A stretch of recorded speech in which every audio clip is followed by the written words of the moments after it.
Bien, vamos a abrir nuestras Biblias en el libro de Santiago, capítulo 1.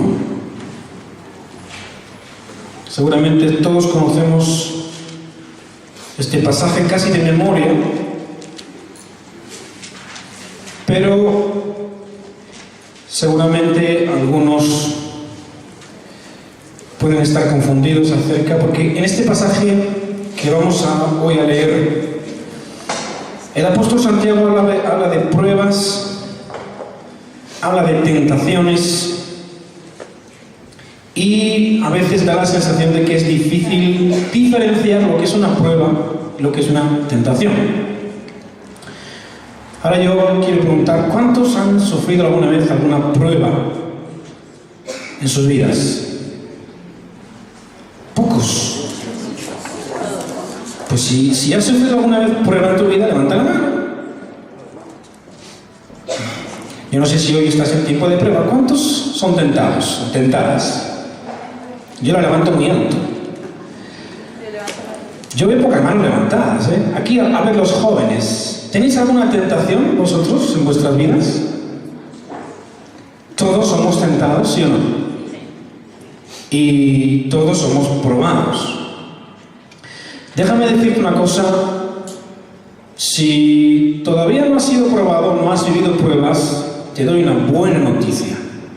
La prueba te va a llegar. Y esa es una buena noticia. Dile a la persona que está a tu lado, es una buena noticia.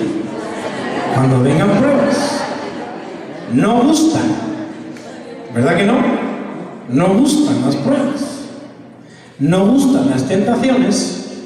Pero la Biblia nos enseña, nos abre el entendimiento para que veamos que esto es algo normal en la vida de todos los creyentes.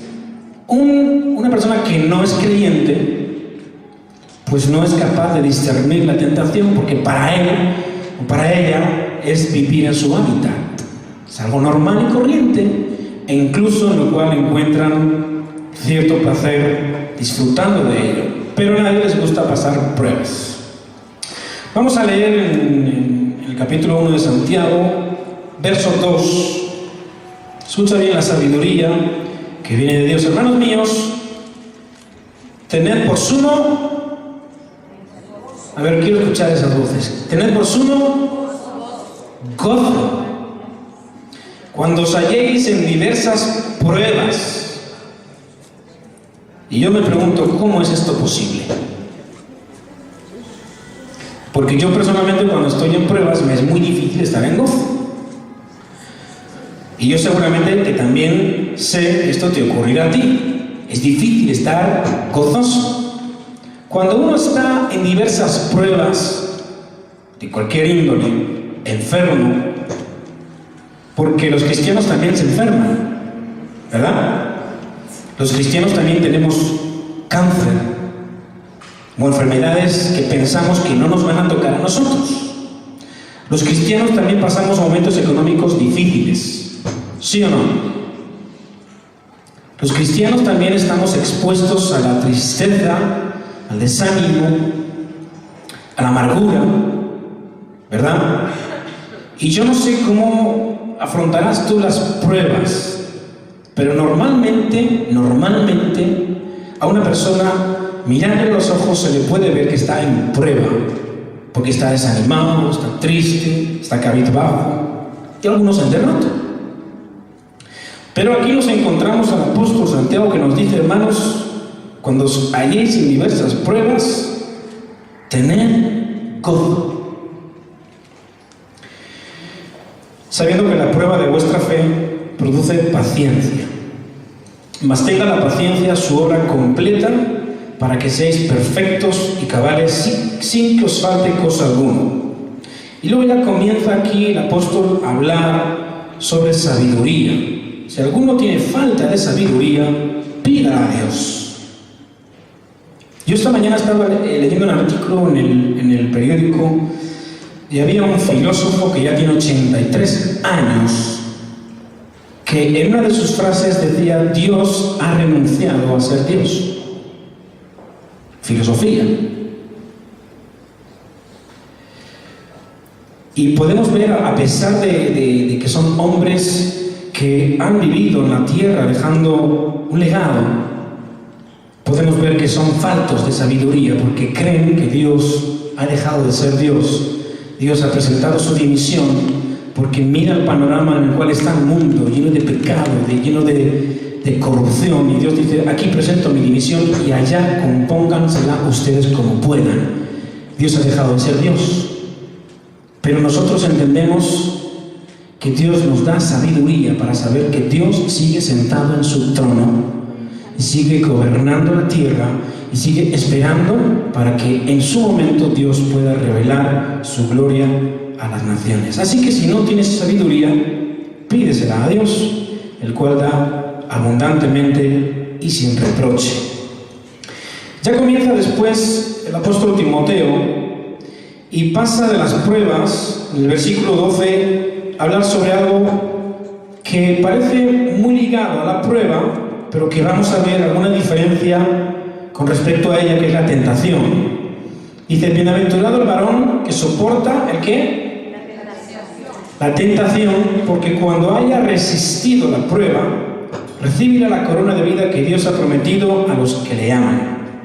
Cuando alguno es tentado, no diga que es tentado de parte de Dios, porque Dios no puede ser tentado por el mal, ni Él tienta a nadie, sino que cada uno es tentado cuando de su propia concupiscencia es atraído y seducido. Entonces la concupiscencia, después que ha concebido, da a luz el pecado, y el pecado, siendo consumado, da a luz la muerte. La muerte física, tú sabes que es la separación de cuerpo y alma. La muerte espiritual es la separación con Dios. Amados hermanos míos, no erréis, toda buena dádiva y todo don perfecto desciende de lo alto, del Padre de las luces, en el cual no hay mudanza ni sombra de variación. Él, de su voluntad, nos hizo nacer por la palabra de verdad, para que seamos primicias de sus criaturas. Hay un político, o existía un político durante la Segunda Guerra Mundial, no sé si estará vivo, creo que no, porque ya han pasado como algo más de 60 años, llamado Clement Attlee, que pertenecía al Partido Laborista, formó parte del gabinete del primer ministro Winston Churchill, y dijo la siguiente frase. ¿Os acordáis? Los que conozcáis un poquito la historia, que en el año 45 Estados Unidos bombardeó Hiroshima y Nagasaki, ¿verdad? Esto los estudiantes lo tienen que saber, lo han estudiado. Y lanzaron las bombas atómicas que mataron aproximadamente a más de 300.000 personas.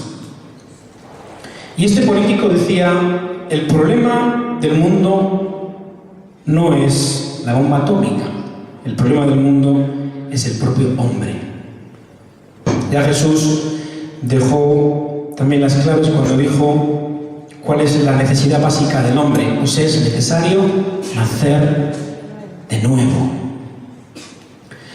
Y vamos a entender algunos aspectos de la prueba y de la tentación. Si yo te preguntara a ti en esta mañana, ¿de dónde crees que vienen las pruebas? ¿Tú qué me contestarías? A ver, alguien que quiera contestar.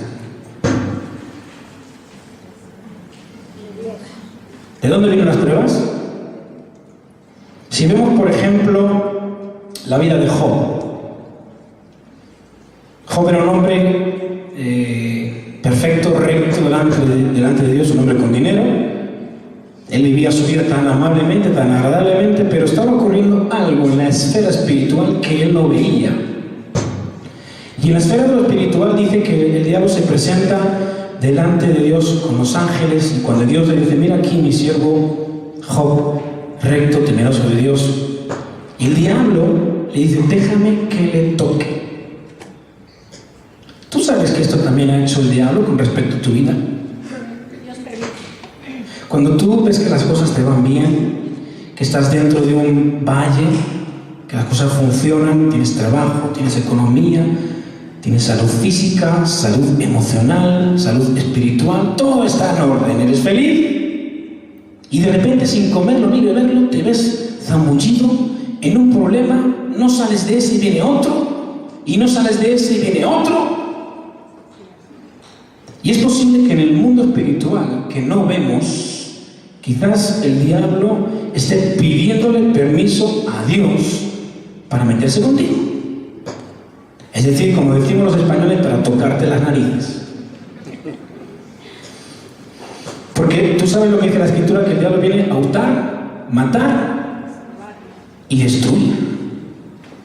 Y vemos allá al diablo que se presenta delante de Dios y le pide permiso para que le toque. Y Dios le da permiso. Y entre las diversas pruebas que le toca vivir a Job, sabemos que perdió su ganadería, su ganado, sus camellos, sus ovejas, sus cabras. ¿Qué más perdió? Los hijos. Que no me toquen los hijos, pues Dios permite que a veces toquen a los hijos. ¿Qué más tocó? La salud. Es decir, tocó todas las áreas posibles donde uno puede sentirse bendecido y prosperado. A tal forma que le vino una enfermedad que era la sarna, ¿puede ser? Y se rascaba con una teja. Yo no sé cómo se puede uno rascar con una teja. Hoy en día nos rascaríamos con estos rascadores tipo que son largos y lo metes aquí atrás. Así se rascaba Job. Pero en el mundo espiritual que no vemos, estaba ocurriendo un evento que era un enfrentamiento entre Satanás y Dios. El instigador de todo esto, escucha bien, fue Dios. Porque en su omnisciencia, Dios sabía que si le presentaba a Satanás, a Job, Job entraría en ese dilema diciendo, déjame tocarle. Pero fue Dios el que instigó esta situación donde la vida de Job fue probada hasta extremos que posiblemente ni tú ni yo hemos llegado a experimentar. Porque le quitaron 12.000 euros que tenía en Bankia a Job. Los 12.000 euros que tenía ahorrados, tendría más seguramente. Le hicieron el corralito para que no pudiera cogerlo. Sus hijos que tanto amaba a él y por los cuales oraba todos los días, fallecen. Su propia salud física es atentada y aún su propia mujer le dice, ¿todavía conservas tu integridad? Maldice a ellos. Así que vemos que el instigador de todo esto fue primero Dios. Es decir, Dios permite que tu vida atraviese por pruebas. ¿Cuántos dicen amén? Yo sé que no te gustan las pruebas, que seguramente le dirías, Señor, no me envíes pruebas, por favor, envíame bendiciones. ¿Verdad que sí? Que me pueda encontrar por la calle, Señor, 100 euros en la acera.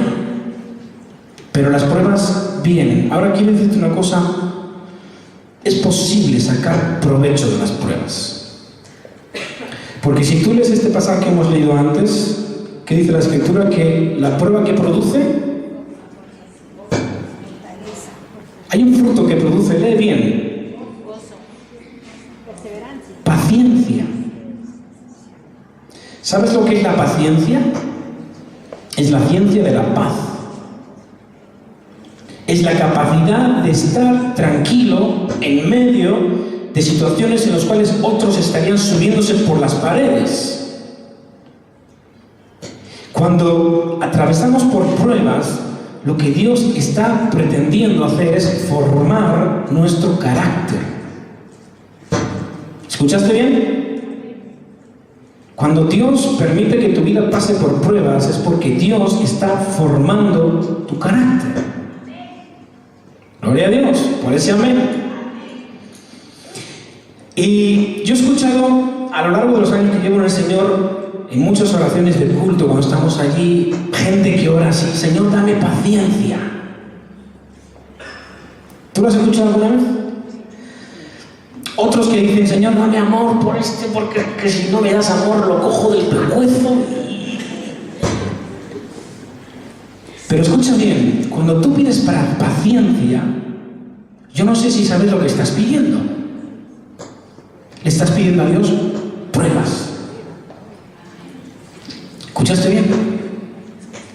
Porque para que tú puedas adquirir paciencia, Dios te va a meter en medio de pruebas para que se magnifique el fruto del Espíritu. Porque recuerda que la paciencia es un fruto del Espíritu. Amor, gozo, paz, paciencia, etc. Pero si analizamos la historia de la Iglesia o la historia del pueblo de Israel, cuando Israel estaba siendo probado, casi siempre el pueblo de Israel caía en un pecado que se llama la queja. Y en lugar de estar el pueblo de Israel con María a la cabeza cantando y alabando a Dios con salterio y con arpa, estaban en quejabanza, porque Dios los metía en pruebas. Pero Dios, cuando lo hace, el objetivo es formar tu carácter. Acuérdate la semana pasada que dijimos que cuando Job pasó por todo eso, ya al finalizar la prueba, ¿te acuerdas lo que dijo Job? Antes de oída, te conocía. Ahora, después de la prueba, ¿qué es lo que le dijo? Mis ojos te ven, por tanto me arrepiento en polvo y ceniza. Lo más importante que tú puedes alcanzar en tu vida es llegar a conocer a Dios en una relación personal. Pero para que eso ocurra, Dios te va a meter en diversas pruebas a lo largo de tu vida, pruebas que ni te esperas ni sabes, pero que van a aparecer. Y en medio de las pruebas se va a formar el fruto de la paciencia en nuestros corazones. Gloria a Dios. Ahora, el que fomenta las pruebas es Dios en nuestras vidas. Y cuando estamos en prueba, podemos tener dos tipos de actitud: la queja o la alabanza. ¿Tú te acuerdas qué es lo que hizo Job? ¿Alguien que conozca un poquito la historia de la Biblia de Job? No se quejó. ¿Qué hizo? Alabó al Señor. Job, cuando se entera, cuando le informan, tus hijos han muerto, tu ganado ha desaparecido, y él se veía en medio de la enfermedad, dice que él se inclinó y adoró a Dios. Hay dos tipos de personas en la iglesia. Escucha bien. Las personas que Dios usa y las personas que Dios aprueba. Y a lo largo de todos los años yo me he dado cuenta que mucha gente quiere ser usada por Dios. Y ahora, Señor, úsame para llevar personas a tus pies, úsame para ser de bendición, úsame, Señor, en este ministerio en el cual estoy comenzando, úsame con los jóvenes, úsame con las mujeres, úsame en el evangelismo.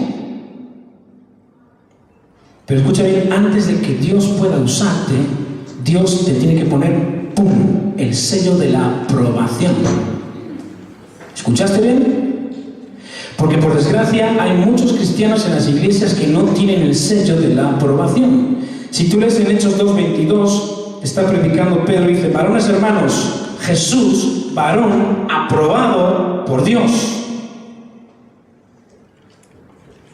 Cuando Pablo le predica a Timoteo, le dice: Timoteo, procura presentarte delante de Dios como obrero aprobado.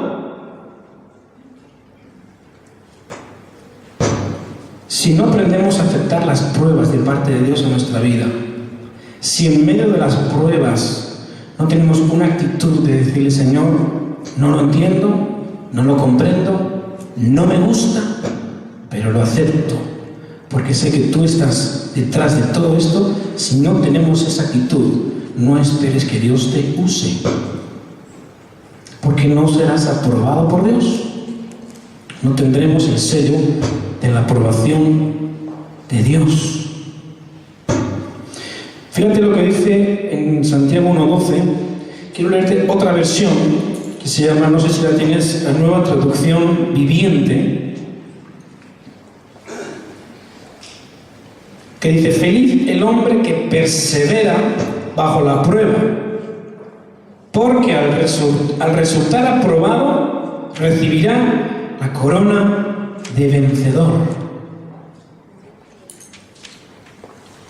Primero Dios aprueba y luego Dios usa. Porque tú quieres ser usado por Dios, ¿sí o no? ¿Cuántos quieren que Dios los use? ¿Quieres que Dios te use, verdad? Cuando sales a evangelizar, cuando por alguna razón estás hablando con algún vecino, ¿qué me estás contando? ¿Qué me estás diciendo? Hay ruido con el micrófono, ¿verdad?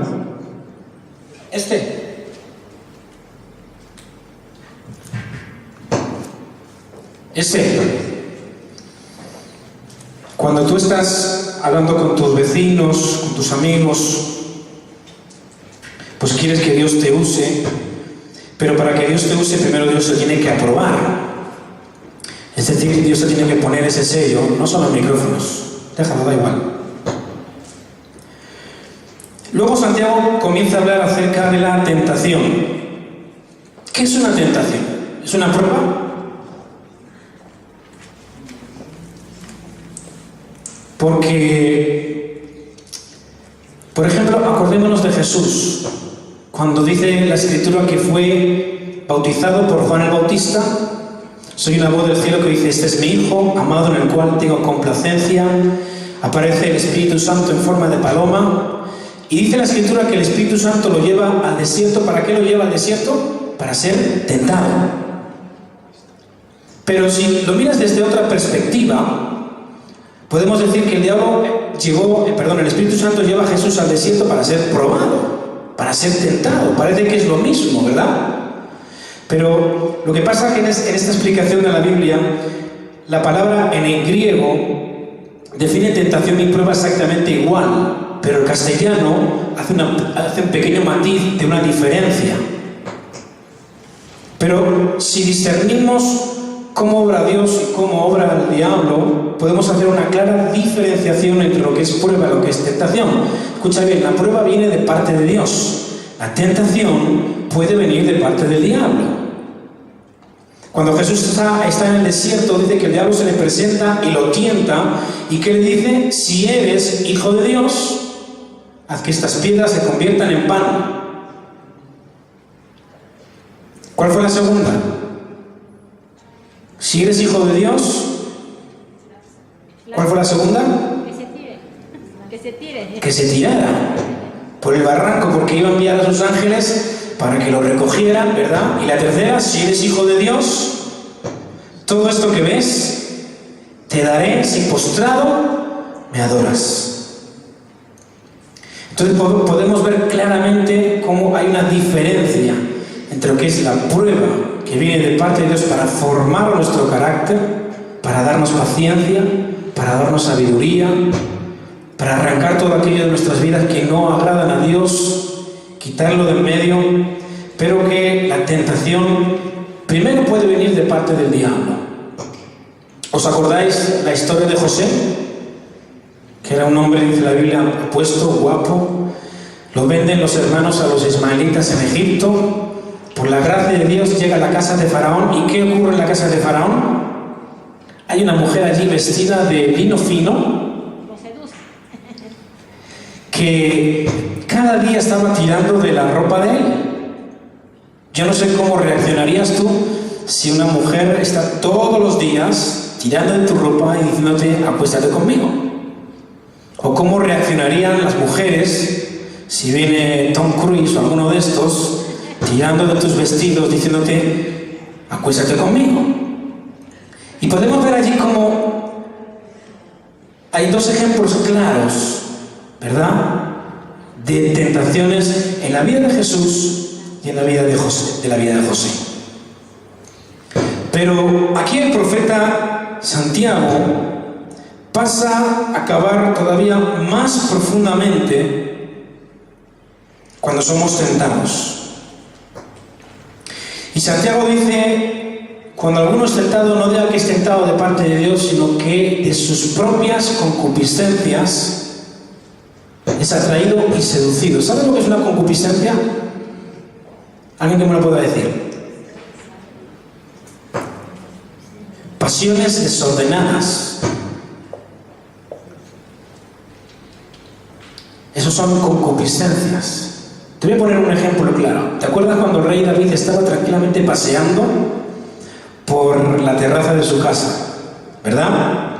Cuando dice la Biblia que el rey David tenía que estar en la guerra, batallando, y tranquilamente él paseando por la terraza de su casa, dice que vio a una mujer, a una tal Betsabé, que estaba bañándose.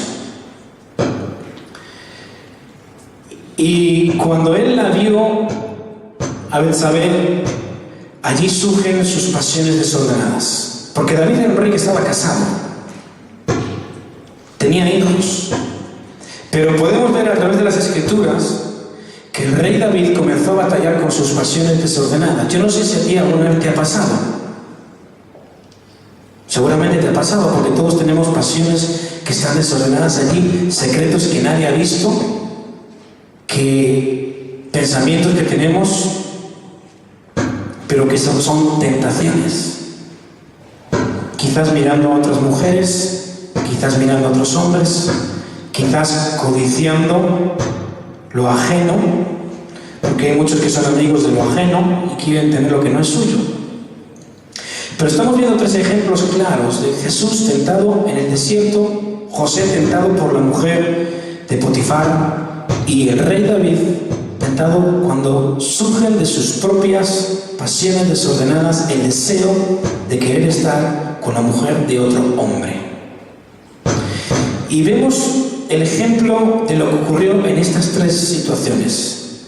Jesús dice que resistió la tentación, ¿cómo? Declarando la palabra de Dios. Escrito está. José dice la Escritura que resistió la tentación. ¿Qué hizo? A ver, que se escuche. Huir. Dice que el joven José, escucha bien, porque cuando le estaba ocurriendo esto al joven José, apenas tenía 17, 18 años.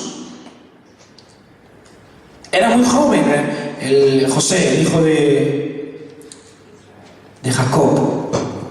Pero dice que él, cuando aquella mujer estaba allí todos los días, tentándole, duerme conmigo, dice que José huyó y que dejó sus ropas allí. Sin embargo, el rey David comenzó a pensar en su mente, comenzó a deleitarse, comenzó a gozarse, dejó divagar su mente, sus pensamientos, cuando vio a aquella mujer allí que estaba bañándose y mandó llamarla. Tenemos que entender, hermanos, que la prueba Dios la envía a nuestras vidas. Tenemos que entender que la tentación o bien viene del diablo, que viene a tentar nuestras vidas directamente, o bien surge de nuestras pasiones que están allí desordenadas. Cuando nos agenciamos de lo que no es nuestro, cuando tomamos cosas que no son nuestras, cuando dejamos que nuestros ojos vean cosas que no tienen que ver, cuando tenemos pensamientos que no agradan a Dios, que no honran a Dios y surgen de nuestras pasiones que están allí. Los judíos dicen que el pecado es como ese marido que obliga a la mujer arrastrándola a hacer cosas que no quiere hacer. Así es el pecado. Porque en las iglesias evangélicas, cuando hay llamados y se llama a la gente, si quieres servir a Dios, si quieres honrar a Dios, si quieres consagrarte a Dios, ves a la gente sentada, arrodillada delante del púlpito con las manos en alto diciendo: Señor, yo te quiero servir, yo te quiero honrar. Pero cuando salen de la iglesia, van a su casa y siguen con su vida normal y corriente, pueden observar en sus vidas que lo que habían decidido no lo pueden llevar a cabo. Porque se dan cuenta que dentro de ellos hay una batalla espiritual de lucha entre carne y espíritu. Jesús lo dijo: la carne está dispuesta, el espíritu está dispuesto, pero la carne es débil. Y cuando vemos allí al rey David viendo a aquella mujer, es muy fácil criticar o juzgar o pensar que el rey David... Pero quiero decirte una cosa: tú y yo somos tan débiles como el rey David. ¿Lo crees? Tú y yo somos tan débiles como el rey David. Cuando podemos observar en la distancia a través de los años, cuando Adán y Eva estaban en el huerto del Edén y viene la serpiente para tentarles y desobedecer a Dios, algunos juzgan a Adán o a Eva diciendo: si no hubieras pecado no estaríamos donde estamos, pero ¿qué hubiéramos hecho tú y yo si hubiéramos estado en la situación de Adán y de Eva? ¿Sabes lo que habríamos hecho? Lo mismo, habríamos fracasado, habríamos pecado. Porque tenemos pasiones tan desordenadas en nuestro interior que ninguno puede decir: estoy fortalecido, nunca caeré. ¿Hay alguna persona aquí esta mañana que pueda decir que nunca va a pecar? ¿Que nunca se va a dejar llevar por la tentación? ¿Que nunca va a ser seducido por la tentación? ¿Habrá algún valiente? Todos somos débiles, ¿verdad que sí? Dile a la persona que está a tu lado: eres débil. Somos débiles, hermanos. Y encima, además, somos unos quejicas. Estamos todo el día quejándonos por todo, porque no tenemos trabajo, porque no tenemos dinero, porque tenemos una vida rutinaria, porque no puedo hacer esto o lo otro, porque no me puedo comprar un coche nuevo, porque tengo un carro que tiene 15 años y que ya está el pobre que no puede ni andar, porque tengo un esposo que no es Tom Cruise, porque tengo una mujer que no es Kim Basinger. Siempre estamos quejándonos por lo que tenemos, por lo que Dios nos da, quejándonos porque Dios envía todo tipo de pruebas en nuestras vidas.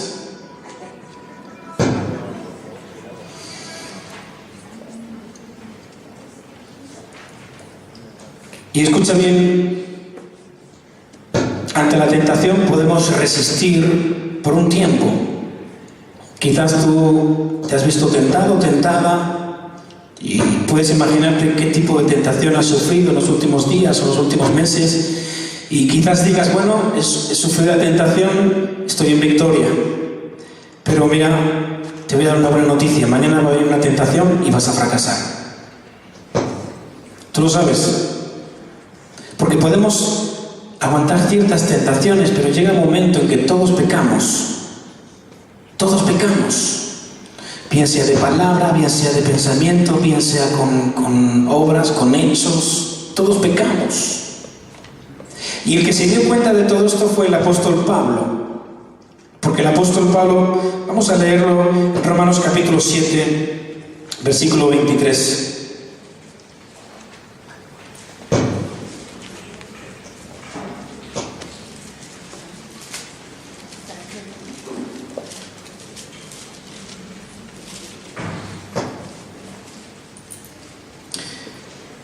Pablo era un hombre que quería agradar a Dios y que se esforzaba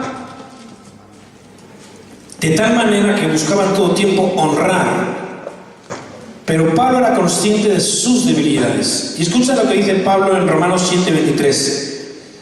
Veo otra ley en mis miembros, que se rebela contra la ley de mi mente. Y fíjate la expresión de Pablo: y que me lleva, ¿cómo dice? ¿Cómo dice? Me lleva cautivo. ¿Sabes lo que significa que me lleven cautivo? ¿Cómo? Llevar cautivo significa que me lleven en contra de mi voluntad. Esto es lo que estaba diciendo Pablo. Pablo decía: lo que está en mi corazón, lo que está en mi mente es servir a Dios, es agradar a Dios, es honrar a Dios. Pero me doy cuenta que la ley de mis miembros me lleva cautivo a la ley del pecado. Es decir, me guste o no me guste, quiera o no quiera, voy a pecar. Y cuando muchos cristianos son conscientes de que la tentación los lleva por sus pasiones y por sus concupiscencias, los llevan a pecar, muchos caen en desánimo, en derrota, en apatía, y y piensan que ya no pueden servir a Dios, que ya no pueden agradar a Dios en sus vidas. Mira, yo me he encontrado con gente que decía, yo no puedo estar en el ministerio de la alabanza. Y no porque cante bien o porque cante mal, no porque toque un instrumento bien o porque lo toque mal, sino porque yo me examino dentro y digo, yo no puedo estar ahí arriba cantando a Dios. Y muchos piensan que no pueden estar sirviendo en diferentes áreas de sus vidas porque hacen una mirada introspectiva hacia adentro y dicen, yo no puedo servir a Dios en un ministerio porque hay algo que nadie ve, pero que solo conoce el Espíritu Santo, que es mis pecados, los pecados que yo cometo. Y yo no puedo estar en la alabanza porque quizás cuando salgo a la calle mis ojos se van detrás de las mujeres. Y yo no puedo estar en cierto ministerio en la iglesia porque mis ojos se van detrás de los hombres. Sin embargo, yo quiero agradar a Dios, quiero honrar a Dios, quiero servir a Dios.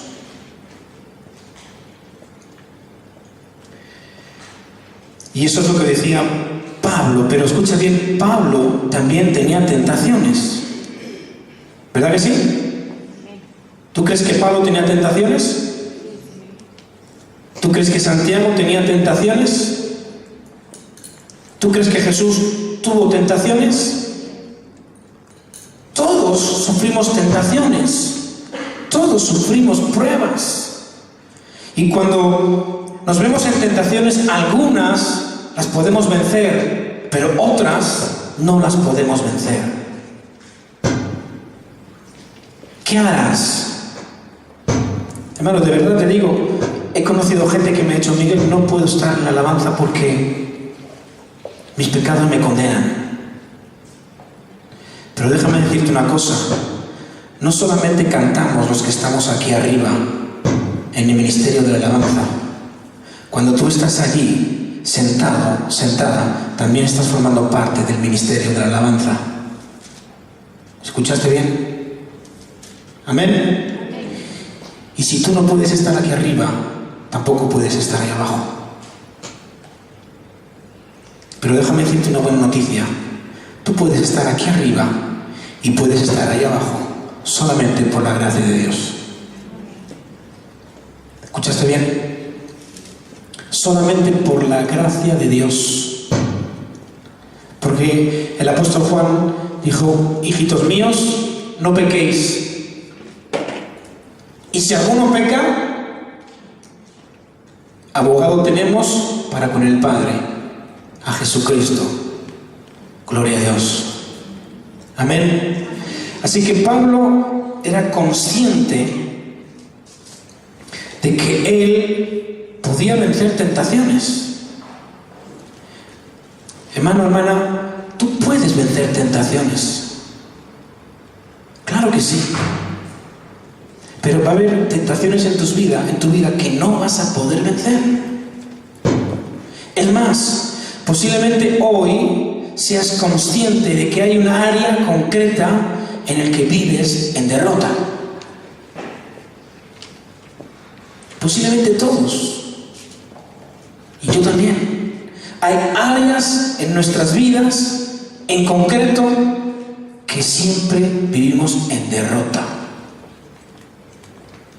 Porque uno puede decir, Señor, yo vivo en santidad. Mi mente está pura, está limpia. Pero sin embargo, no deja de mentir. Miente más que habla. Y por más que se esfuerza en no querer mentir, al día siguiente está entre la espada y la pared. ¡Fum! Y miente. Hay otras personas que dicen, yo no miento, ese no es mi problema. Pero tiene una crítica. Cada vez que ve a una persona, comienza a hablar mal de esa persona. Y comienza a juzgarla. Y está todo el día juzgando y criticando y murmurando y poniéndola de vuelta y media. Y cuando viene a la iglesia o lee la escritura se da cuenta de que no debo hacerlo, no tengo que juzgar, no tengo que hablar mal de las personas, pero por más que quiera hacerlo, al día siguiente comienza otra vez a criticar. Porque es que el pastor no me ha saludado hoy, porque es que he pasado por y ni siquiera me ha mirado, es que el hermano que está en la alabanza masticando chicle no debería estar ahí arriba, es que hoy ha venido tal hermana con una minifalda por aquí arriba y así no se puede venir a la iglesia, y siempre juzgando y siempre criticando. Todos tenemos áreas en nuestras vidas que cuando llegamos a las escrituras y nos vemos allí reflejado en la escritura, ¿verdad? Nadie puede tirar la piedra. ¿Sí o no? ¿Alguien puede tirar la primera piedra? ¿Seguro? Ninguno podemos tirar la piedra contra nadie. ¿Por qué? Porque somos conscientes de nuestras debilidades, de nuestros pecados, de nuestros fracasos. Y cuando Pablo veía todo esto, él veía, Señor, yo quiero ir a Macedonia, quiero ir a Asia, quiero ir a Filipos, quiero ir a Roma, quiero servirte, quiero agradarte, quiero llevar el evangelio, quiero ser sal en la tierra, quiero ser luz del mundo. Pero Pablo se miraba y decía, wow, soy un pecador. Mañana tengo una victoria contra esta tentación, pasado mañana fracaso. Porque él decía, veo una ley en mis miembros que se revela contra el deseo de mi corazón de agradar a Dios, que me lleva cautivo, como ese marido que coge a la mujer y la arrastra y la lleva a hacer cosas que no quiere hacer. Así es el pecado. Pero miren lo que dijo Pablo, ¿quién me librará de este cuerpo de muerte? Miserable de mí, ¿quién me librará de este cuerpo de muerte? Porque cuando tú pecas, el diablo te acusa delante de Dios. Vamos a tomar a John como ejemplo. Que no está Joel. Yo tengo entre ojo y ojo a John. Y viene el diablo y dice, ¿has visto, Señor? Aquí tienes a John, el que está llevando el ministerio de los jóvenes. Y aquí tienes a este hombre que dice que te sirve y te honra, pero yo conozco las cosas que hace cuando nadie le ve. Y allí viene el diablo a calumniar a John. Voy a coger otra víctima. Mi mujer. Todos la veis ahí tan santita. Pero también peca. También peca. Aquí tienes a tu siervo Miguel, Señor. El líder de alabanza de Vida y Familia. ¡Wow! Que canta. Pero el diablo conoce mis debilidades y viene delante de Dios y dice, ¿has visto este? Tu líder de alabanza de Vida y Familia ha pecado y es débil en este área. Y así hace el diablo con todos. El diablo siempre va delante de Dios a acusarte y a decirle a Dios que eres un fracaso, que no puedes estar en alabanza, que no puedes llevar cualquier ministerio en la iglesia. ¿Quién nos librará de este cuerpo de muerte? Y dice Pablo, gracias doy a Dios por Jesucristo, Señor nuestro. Y cuánto necesitamos que venga el Espíritu Santo silbándonos al oído espiritual, diciéndonos, te basta mi gracia. Te basta mi gracia. A Dios no le importa lo que tú eres. sino a través de la sangre de Jesús. Bienvenido al club de los pecadores. ¿Cuántos pueden levantar la mano y decir, sí, soy un pecador? ¿Puedes levantar tu mano? Sí. Somos pecadores en manos de un Dios misericordioso y compasivo. Gloria a Dios. Y por medio de la gracia de Jesucristo, del amor de Dios en Jesucristo, podemos estar adorando a Dios aquí. Puedes estar ahí adorando a Dios. Puedes estar en ministerios teniendo paz en tu corazón y decir, sí, soy un pecador, claro que sí, pero soy un pecador arrepentido. Soy un pecador que busca la misericordia de Dios, la compasión de Dios. Y aunque peco, yo me levanto en el nombre de Jesucristo. ¿Cuántos pueden decir amén? Yo me levanto en el nombre de Jesucristo y soy digno por la sangre de Jesús para servirle y para honrarle cada día. Así que escucha bien, la prueba viene de parte de Dios. Y van a venir pruebas. Dile a la persona que está a tu lado, mañana quizás te venga una prueba. Díselo. Mañana pasado, hoy. Quizás te venga una prueba. Yo ya llevo 5 meses en prueba. Me quedé sin trabajo. Pero gloria a Dios. Dice la Escritura que Dios da juntamente la salida con la prueba. Así que cuando vengan pruebas, trata de aprovechar las pruebas. Trata de aprovecharlas y decirle, Señor, gracias por la prueba. Aunque lo digas con lágrimas en los ojos. Gracias por las pruebas, Señor. ¡Ay! ¡Cuánto me duele! Gracias por las pruebas de Dios. Cuando vengan tentaciones, tienes que discernir que o vienen de Satanás para hacerte caer, o vienen de tus propias concupiscencias, que te quedas como el rey David, cayéndose la babilla por aquí, deleitándote en lo que tienes delante, con tus pasiones ahí que están peleando, carne contra espíritu. Escucha bien, tanto la prueba como la tentación nos llevan a tomar una decisión. ¿Escuchaste bien? Tanto la tentación como la prueba nos van a llevar, nos obligan a tomar una decisión. José en la tentación tuvo que tomar una decisión. ¿Qué hago? ¿Qué hago? El rey David en medio de la tentación tuvo que tomar una decisión. ¿Qué hago? Buscó a Dios. Jesús en medio de la tentación tuvo que tomar una decisión. ¿Qué hago? Job, en medio de la prueba, tuvo que tomar una decisión. ¿Qué hago? ¿Me enojo contra Dios? Porque es que yo tenía de todo. La prueba y la tentación nos van a llevar a tomar una decisión. ¿Qué hago? ¿Qué harás? Pero la fe en Jesucristo, aun cuando erremos en nuestras decisiones y pequemos, la fe en Jesucristo nos hace dignos de poder servir a Dios. Amén.